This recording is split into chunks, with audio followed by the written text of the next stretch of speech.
আজকে আমরা principal and practice of management পেপারের কমিউনিকেশন চ্যাপ্টারটি নিয়ে আলোচনা করব। কমিউনিকেশনের যে বিষয়গুলি সিলেবাসের মধ্যে ইনক্লুড করা আছে সেটি হচ্ছে কনসেপ্ট অফ কমিউনিকেশন, কি features, process of communication, barriers of communication and guideline for effective communication. এবং কমিউনিকেশন বলতে দুই বা ততোধিক ব্যক্তির মধ্যে যোগাযোগ স্থাপন করাকে বোঝানো হয়। অর্থাৎ আহ, দুটি ব্যক্তির মধ্যে যে ভাবের আদান প্রদান ঘটে, যে প্রসেসের মাধ্যমে আহ, আহ, তাকেই আমরা কমিউনিকেশন বলতে পারি, বা দুটি গ্রুপের মধ্যে যে ভাবের আদান প্রদান ঘটে, অর্থাৎ কমিউনিকেশনের মধ্যে মাধ্যমে আইডিয়া, ফ্যাক্ট, ওপিনিয়ন, থট, এই ইমোশন, এগুলি কোনো একটা ব্যক্তির কাছ থেকে অন্য ব্যক্তির কাছে ট্রান্সফার হয় এবং সেই ব্যক্তি তার উপর বেশ করে তার রিয়াকশনটি প্রথম ব্যক্তিকে পাঠায়। অর্থাৎ এর মাধ্যমে দুই ব্যক্তির মধ্যে একটা মিউচুয়াল আন্ডারস্ট্যান্ডিং বা মিউচুয়াল ফেথ ডেভেলপ করে। অর্থাৎ কমিউনিকেশনের মাধ্যমে দুটি ব্যক্তির মধ্যে সংযোগ স্থাপন হয় এবং তাদের মধ্যে mutual understanding, mutual faith develop করে, যার মাধ্যমে রিলেশনশিপ ক্রিয়েট হয়। এখন ডায়াগ্রামের মাধ্যমে আমরা এই কমিউনিকেশনটিকে বোঝাতে পারি যে একটি ব্যক্তি অন্য একজন ব্যক্তিকে আইডিয়া, ফ্যাক্টস, ওপিনিয়ন, থট এগুলি পাঠাচ্ছে। এর মাধ্যমে এগুলি যাচ্ছে একটি নির্দিষ্ট মোডের মাধ্যমে, এটি কথাবার্তা, স্পিচ হতে পারে, রাইটিং কিছু হতে পারে, গেস্টার হতে পারে, বা টেকনোলজি ইউজ করে কিছু পাঠানো হতে পারে, কোনো আইডিয়া, থট এগুলি পাঠানো হতে পারে। প্রথম ব্যক্তি দ্বিতীয় ব্যক্তিকে এগুলি পাঠালো এবং দ্বিতীয় ব্যক্তি সেগুলিকে রিয়ালাইজ করলো, রেকগনাইজ করে তার যে উত্তর, সে তার ফিডব্যাক পাঠিয়ে দিচ্ছে প্রথম ব্যক্তিকে। এটি হচ্ছে একটি কমিউনিকেশন সিস্টেম বা কমিউনিকেশনের স্টাইল। এর মাধ্যমে দুই ব্যক্তির মধ্যে mutual understanding, mutual faith develop করছে এবং তাদের মধ্যে রিলেশনশিপ ক্রিয়েট হচ্ছে। এখানে প্রথম যে ব্যক্তি তাকে সেন্ডার বলা হয় এবং দ্বিতীয় যে ব্যক্তি তাকে রিসিভার বলা হয়। এটি হচ্ছে কমিউনিকেশনের একটি ডায়াগ্রাম। এবং দ্বিতীয়ত দ্বিতীয়ত হচ্ছে যে কমিউনিকেশনের গুরুত্বপূর্ণ যে বৈশিষ্ট্যগুলি আছে সেগুলি নিয়ে আমরা এখানে আলোচনা করব। কমিউনিকেশনের বৈশিষ্ট্য বলতে প্রথমত হচ্ছে কমিউনিকেশন একটি ইউনিভার্সাল প্রসেস। ইউনিভার্সাল প্রসেস বলতে এখানে আমরা কমিউনিকেশনকে শুধু ডাইরেক্টিং এর একটি বিষয় হিসেবে ট্রিট করতে পারি না। কমিউনিকেশন ম্যানেজমেন্টের সমস্ত ক্ষেত্রে ব্যবহৃত হয়ে থাকে, অর্থাৎ planning, organizing, staffing, leading, motivating, controlling, সমস্ত ক্ষেত্রেই কমিউনিকেশনের ব্যবহার আছে। সেই জন্য কমিউনিকেশনকে একটি ইউনিভার্সাল প্রসেস হিসাবে বা ইউনিভার্সাল সিস্টেম হিসেবে আমরা গণ্য করতে পারি। এটি কমিউনিকেশনের একটি গুরুত্বপূর্ণ বৈশিষ্ট্য। দ্বিতীয়ত হচ্ছে যে কমিউনিকেশন এটি কন্টিনিউয়াস প্রসেস, এটি কোনো ওয়ান টাইম প্রসেস নয়, এটি কন্টিনিউয়াস প্রসেস। অর্থাৎ অর্গানাইজেশন চলবে এবং কমিউনিকেশন চলবে, কমিউনিকেশনের উপর বেস করে অর্গানাইজেশন স্ট্রাকচার তৈরি হবে এবং অর্গানাইজেশন তার নির্দিষ্ট গোল অ্যাচিভ করার জন্য কাজ চালিয়ে যাবে। এক্ষেত্রে হিউম্যান বডিতে ব্লাডের সঙ্গে অর্গানাইজেশনের কমিউনিকেশনকে তুলনা করা যেতে পারে। তৃতীয় বৈশিষ্ট্য হচ্ছে যে কমিউনিকেশনের মাধ্যমে mutual understanding, mutual faith develop করে এবং দুটি গ্রুপের মধ্যে বা দুই ব্যক্তির মধ্যে রিলেশনশিপ ডেভেলপ করে। এবং চতুর্থ যে গুরুত্বপূর্ণ বৈশিষ্ট্য সেটি হলো যে কমিউনিকেশনের মাধ্যমে দুটি ব্যক্তির মধ্যে সংযোগ স্থাপন হয়, অর্থাৎ রিসিভার এবং সেন্ডার, এই দুই ব্যক্তির মধ্যে।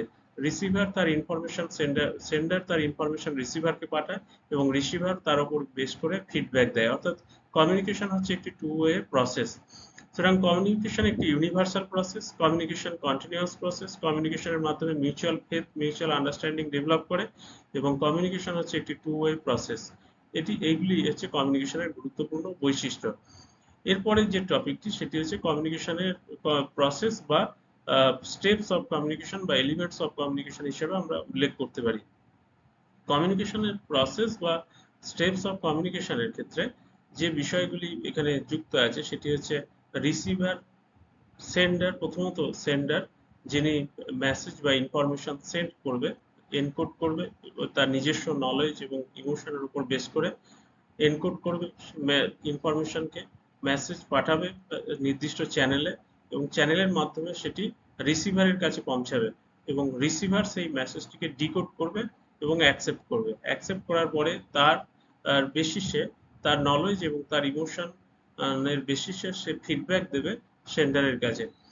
এখন এই সেন্ডার এবং রিসিভারের মাঝে যে ফিডব্যাক যাচ্ছে এবং ইনফরমেশন রিসিভারের কাছে আসছে, এর মাঝে কোনো নয়েজ তৈরি হতে পারে। নয়েজ দুটি কারণে তৈরি হয়, জেনারেলি দুটি ভাবে আমরা নয়েজের সোর্সকে ভাগ করতে পারি। একটি হচ্ছে এক্সটার্নাল এবং অপরটি হচ্ছে ইন্টারনাল। এক্সটার্নাল বলতে যখন সেন্ডারের কাছ থেকে রিসিভারের কাছে মেসেজ যাচ্ছে, সেক্ষেত্রে যদি এনভায়রনমেন্টে কোনো সাউন্ড থাকে যেটি কন্ট্রোলের বাইরে রিসিভার এবং সেন্ডারের, তার জন্য তাদের মধ্যে কমিউনিকেশনের কোনো ব্যাঘাত ঘটতে পারে, সেটিকে এক্সটার্নাল নয়েজ হিসেবে আমরা ট্রিট করতে পারি। এবং ইন্টারনাল নয়েজের ক্ষেত্রে সাপোজ সেন্ডার রিসিভারকে মেসেজ পাঠাচ্ছে, সেক্ষেত্রে রিসিভার তার ইমোশনাল ডিস্টেবিলিটি আছে বা তার মধ্যে কোনো অ্যাংজাইটি আছে বা অ্যাঙ্গারনেস আছে, স্ট্রেস আছে, সে ইনফরমেশনকে সঠিকভাবে অ্যাকসেপ্ট করতে পারছে না বা পুরোপুরি অ্যাকসেপ্ট করতে পারছে না। এটিকে একটি ইন্টারনাল নয়েজ হিসেবে আমরা ট্রিট করতে পারি। অর্থাৎ নয়েজের কারণে ইনফরমেশন ফ্লো এর মধ্যে পুরো সমস্যা তৈরি হচ্ছে, ইনফরমেশন রিসিভের মধ্যে সমস্যা তৈরি হচ্ছে এবং ফিডব্যাক প্রোভাইডের মধ্যে সমস্যা তৈরি হচ্ছে। এখানে সেন্ডার বলতে আমরা কোনো ব্যক্তিকে বোঝাতে পারি বা গ্রুপকে বোঝাতে পারি, যিনি বা যে গ্রুপটি ইনফরমেশন পাঠাচ্ছে সেন্ডারকে, রিসিভারকে, তাকে সেন্ডার বলা হয়। ইনফরমেশন, কোনো আইডিয়া, কোনো ইমোশন, কোনো গেস্টার সেন্ডার রিসিভারের কাছে পাঠিয়ে দিচ্ছে। এবং দ্বিতীয়ত হচ্ছে দ্বিতীয় এলিমেন্ট, যে স্ট্রাকচারের মধ্যে যে বিষয়গুলি উল্লেখ করা আছে, তার দ্বিতীয় ক্ষেত্রে আমরা বলতে পারি যে মেসেজ কমিউনিকেশন প্রসেসের একটি গুরুত্বপূর্ণ বিষয়। মেসেজ হচ্ছে আইডিয়া, ইনফরমেশন, ইমোশন, সেটি ভার্বাল হতে পারে এবং নন ভার্বাল মেসেজ হতে পারে। ভার্বাল মেসেজ স্পোকেন, রিটেন, এবং নন ভার্বালের ক্ষেত্রে সেটি ল্যাঙ্গুয়েজ হতে পারে, কোনো ভিজুয়াল স্ট্রাকচার বা বডি ল্যাঙ্গুয়েজ, কোনো গেস্টার, এই সমস্ত বিষয়গুলি হতে পারে। প্রথম এলিমেন্ট হচ্ছে কমিউনিকেশন প্রসেসের সেন্ডার, দ্বিতীয় মেসেজ, তৃতীয় আমরা বলতে পারি এনকোড করে পাঠাচ্ছে। অর্থাৎ রিসিভার, সেন্ডার যে ইনফরমেশনটি রিসিভারকে পাঠাবে, যে মেসেজ রিসিভারকে পাঠাবে, সেটা তার নিজস্ব ল্যাঙ্গুয়েজে বা নিজস্ব নলেজের উপর বেশ করে, নিজস্ব ইমোশনের উপর বেশ করে সে সেন্ডারকে ইনফরমেশন পাঠাবে। অর্থাৎ তাকে এনকোড করবে, প্রথমে এনকোড করবে, এনকোড করে পাঠাচ্ছে এবং নির্দিষ্ট চ্যানেলের মাধ্যমে তাকে পাঠিয়ে দেবে রিসিভারের কাছে সেন্ডার। আর সেই নির্দিষ্ট চ্যানেলটি কোনো ফেস টু ফেস কমিউনিকেশন হতে পারে, ফোন কল হতে পারে, ভিডিও কল হতে পারে, ইমেল হতে পারে, টেক্সট বা রিপোর্ট হতে পারে, ফেসিয়াল এক্সপ্রেশন, গেস্টার হতে পারে। এটিকে আমরা চ্যানেল বা মিডিয়াম হিসাবে ট্রিট করছি। এরপরে রিসিভার সেই ইনফরমেশনটি পাচ্ছে, রিসিভার সেটিকে রিসিভ করছে বা রিসিভার সেই ইনফরমেশন শুনছে বা রিসিভার সেটিকে পড়ছে বা অবজার্ভ করছে, এগুলি হতে পারে। এবং রিসিভার সেই ইনফরমেশনটি শোনার পরে বা পড়ার পরে সেটিকে সে রিকগনাইজ করছে, অর্থাৎ ডিকোড করছে, তার নলেজ অনুসারে, তার স্ট্রাকচার, ইমোশনাল স্ট্রাকচার বা তার স্টেবিলিটি অনুসারে সে সেটিকে ডিকোড করছে। ডিকোড করার পরে সে সেটিকে অ্যাকসেপ্ট করছে, রিকগনাইজ করে সে ফিডব্যাক প্রোভাইড করছে সেন্ডারকে। সেন্ডার সেটিকে সেই ফিডব্যাকটি সে অ্যাকসেপ্ট করছে। অর্থাৎ সেন্ডারকে যে ফিডব্যাকটি পাঠানো হলো সেটি দুই ধরনের হতে পারে। একটি ফিডব্যাক হচ্ছে যে রিসিভার পুরোটা আন্ডারস্ট্যান্ড করেছে, অর্থাৎ রিসিভার পুরোটা বুঝেছে সেন্ডার যে ইনফরমেশন পাঠিয়েছে সেটি। অপরটি হচ্ছে যে কনফিউশন আছে, অর্থাৎ রিসিভার যেটি পাঠিয়েছে সেটি সে সঠিকভাবে বুঝতে পারেনি, কনফিউশন আছে। ফিডব্যাকের মাধ্যমে এই দুই ধরনের ইনফরমেশনের যে রেজাল্ট, ইনফরমেশন ফ্লো এর রেজাল্ট যেতে পারে সেন্ডারের কাছে। নেক্সট হচ্ছে যে নয়েজ, নয়েজ তৈরি হতে পারে কমিউনিকেশন প্রসেস বা কমিউনিকেশন স্টেপস এর মধ্যে। এই নয়েজটি বিভিন্ন কারণে হয়, যে ফিজিক্যাল কারণে হয়, সাইকোলজিক্যাল কারণে হয়, ল্যাঙ্গুয়েজের কারণে হয়। অর্থাৎ রিসিভার সেন্ডারের মধ্যে যদি ল্যাঙ্গুয়েজের কোনো প্রবলেম থাকে, ল্যাঙ্গুয়েজের ব্যারিয়ার থাকে, সেক্ষেত্রে নয়েজ তৈরি হতে পারে। স্ট্রেস জনিত কারণে নয়েজ তৈরি হতে পারে, অ্যাংজাইটি, অ্যাঙ্গারনেসের কারণে। এছাড়া পরিবেশের মধ্যে কোনো উত্তেজনা থাকলে, পরিবেশের মধ্যে কোনো সাউন্ড থাকলে বা পুয়ার ইন্টারনেট কানেকশন, যদি টেকনোলজি ইউজ করে কমিউনিকেশন করা হয়, সেক্ষেত্রে পুয়ার ইন্টারনেট কানেকশনের জন্য কমিউনিকেশনের প্রবলেম অ্যারাইজ করতে পারে বা নয়েজ তৈরি হতে পারে। এগুলি হচ্ছে কমিউনিকেশনের স্টেপস অর্থাৎ বা কমিউনিকেশনের প্রসেস। অর্থাৎ প্রথমত হচ্ছে যে সেন্ডার, তিনি ইনফরমেশন সেন্ড করবেন, নির্দিষ্ট ওয়েতে ইনফরমেশনকে মেসেজ সে পাঠাচ্ছে, নির্দিষ্ট কোনো ইনফরমেশন সে এনকোড করছে, এনকোড করার পরে সে মেসেজ পাঠাচ্ছে সেন্ডারের কাছে নির্দিষ্ট চ্যানেলের মাধ্যমে। এরপরের যে টপিকটি সেটি হচ্ছে যে ব্যারিয়ার্স অফ কমিউনিকেশন। কমিউনিকেশনের কতগুলি ব্যারিয়ার্স আছে, যে এই ব্যারিয়ার্স গুলিকে আমরা এখানে উল্লেখ করতে পারি। অর্থাৎ কমিউনিকেশন যখন ফ্লো হচ্ছে, একটি ব্যক্তির কাছ থেকে অন্য ব্যক্তির কাছে ইনফরমেশন আসছে বা অন্য ব্যক্তি অপর ব্যক্তিকে ফিডব্যাক প্রোভাইড করছে, সেক্ষেত্রে কতগুলো ব্যারিয়ার অ্যারাইজ করতে পারে এবং এই ব্যারিয়ারের কতগুলি কারণ আছে, সেই কারণগুলিকে আমরা এখানে উল্লেখ করতে পারি। ফিজিক্যাল ব্যারিয়ার, যেমন ফিজিক্যাল ব্যারিয়ার একটি গুরুত্বপূর্ণ বিষয়, যে যেটি আমরা উল্লেখ করেছি এর মধ্যেই, যে এনভায়রনমেন্টাল কোনো এক্সটার্নাল কারণের জন্য ডিস্টার্ব হচ্ছে কমিউনিকেশনের ক্ষেত্রে। কোনো কনস্ট্রাকশনের কাজ হচ্ছে, লাউডলি নয়েজ তৈরি হচ্ছে, ট্রাফিকিং এর কোনো নয়েজ তৈরি হচ্ছে, পুয়ার ইন্টারনেট কানেকশনের জন্য নয়েজ তৈরি হচ্ছে, এটি কমিউনিকেশনের একটি ব্যারিয়ার হিসাবে আমরা ট্রিট করব। এটিকে ফিজিক্যাল ব্যারিয়ার হিসাবে ট্রিট করা হচ্ছে। নেক্সট হচ্ছে ল্যাঙ্গুয়েজ ব্যারিয়ার। যদি ভিন্ন ল্যাঙ্গুয়েজের কোনো ব্যক্তির সঙ্গে কমিউনিকেশন হয়ে থাকে, সেক্ষেত্রে ল্যাঙ্গুয়েজে একটি ব্যারিয়ার তৈরি করতে পারে কমিউনিকেশনের ক্ষেত্রে, এটিকে ল্যাঙ্গুয়েজ ব্যারিয়ার বলা হবে। সাইকোলজিক্যাল ব্যারিয়ার, কোনো মেন্টাল অবস্ট্রাগল থাকলে, কোনো ইমোশনাল অবস্ট্রাগল থাকলে সেক্ষেত্রে ব্যারিয়ার তৈরি হতে পারে। যদি রিসিভার এবং সেন্ডারের মধ্যে কোনো ট্রেস থাকে, অ্যাংজাইটি থাকে, অ্যাঙ্গারনেস থাকে, সেক্ষেত্রে তাদের মধ্যে কোনো কমিউনিকেশনের ক্ষেত্রে ব্যারিয়ার তৈরি হতে পারে, কমিউনিকেশন ঠিকঠাক হবে না, এটি কমিউনিকেশনের ক্ষেত্রে ডিস্টার্ব তৈরি করবে। এটিকে সাইকোলজিক্যাল ব্যারিয়ার হিসাবে উল্লেখ করা হচ্ছে। Next cultural barrier. দুটি কালচারের ব্যক্তির মধ্যে যদি কমিউনিকেশন হয়, সেক্ষেত্রে একটি কালচারের ব্যক্তি যে বিষয়টি, যে ইনফরমেশনটি প্রোভাইড করার চেষ্টা করছে, অপর কালচারের ব্যক্তি সেই ইনফরমেশনটিকে সেই রেসপেক্টে অ্যাকসেপ্ট নাও করতে পারে। যেমন গেস্টার, কোনো একটি গ্রুপ বা কোনো একটি কালচারের ব্যক্তি কোনো একটি গেস্টারের মাধ্যমে কোনো ইনফরমেশন প্রোভাইড করার চেষ্টা করছে, অপর গ্রুপ বা অপর কোনো কালচারের ব্যক্তি বা গোষ্ঠী সেই গেস্টারটিকে অন্য মিনিং এ নিচ্ছে, সেক্ষেত্রে কমিউনিকেশন ব্যারিয়ার তৈরি হচ্ছে। এটিকে কালচারাল ব্যারিয়ার হিসাবে আমরা ট্রিট করতে পারি।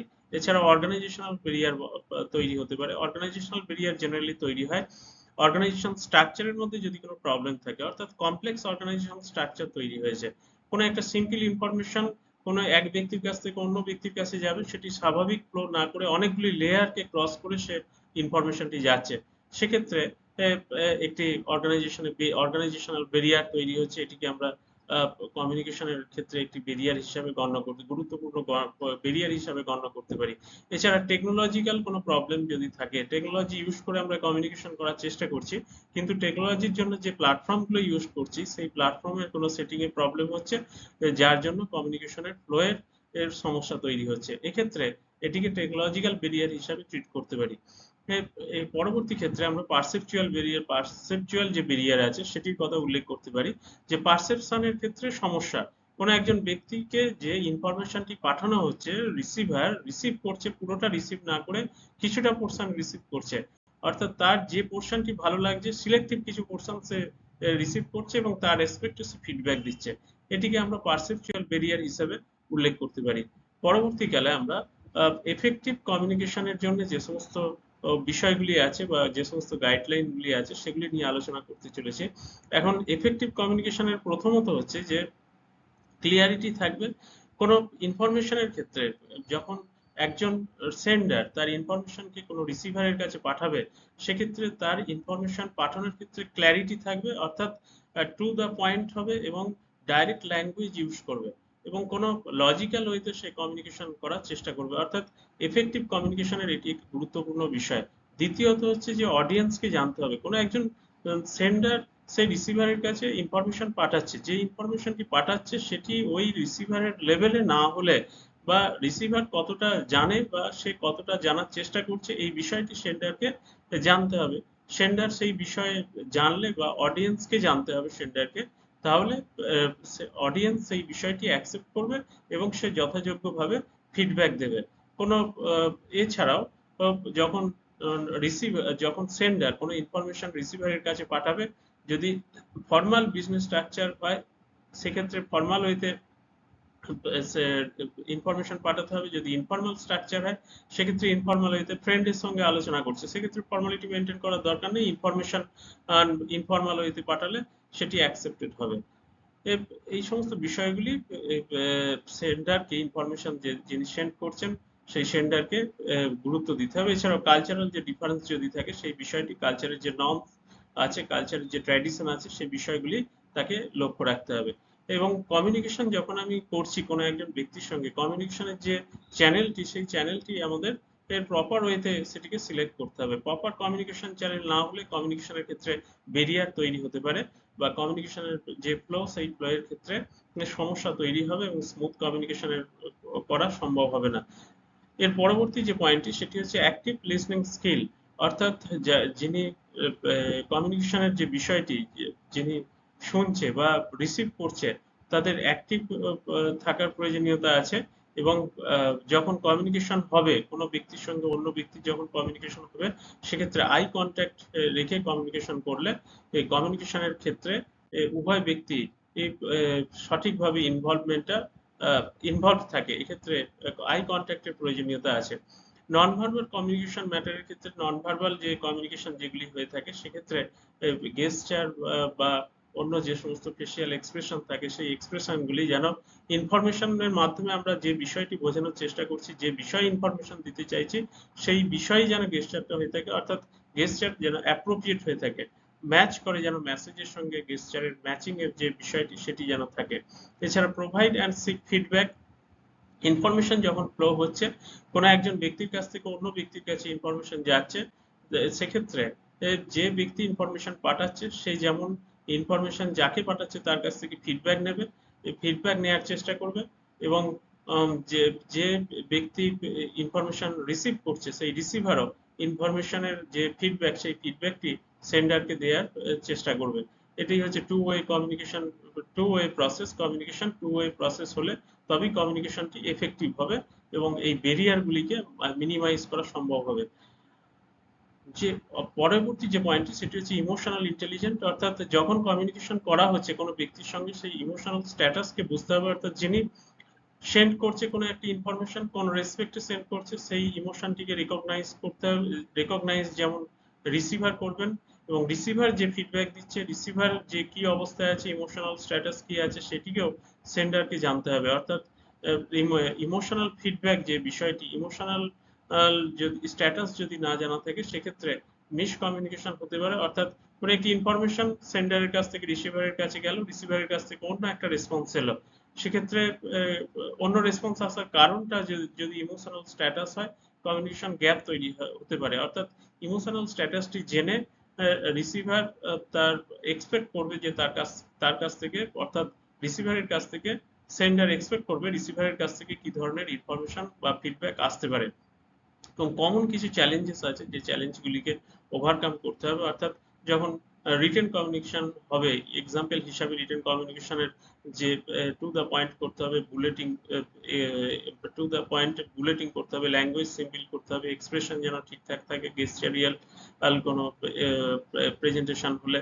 এছাড়া কোনো প্রেজেন্টেশন যদি রিটেন প্রেজেন্টেশন হয়, সেক্ষেত্রে প্র্যাকটিস বা সেন্ডার যে ইনফরমেশন পাঠাতে চাইছে অডিয়েন্সকে, সেক্ষেত্রে সে বারবার প্র্যাকটিস করবে এবং অডিয়েন্সকে যাতে এনগেজ রাখা যায় কমিউনিকেশন প্রসেসের মধ্যে, সেদিকে সে লক্ষ্য দেবে।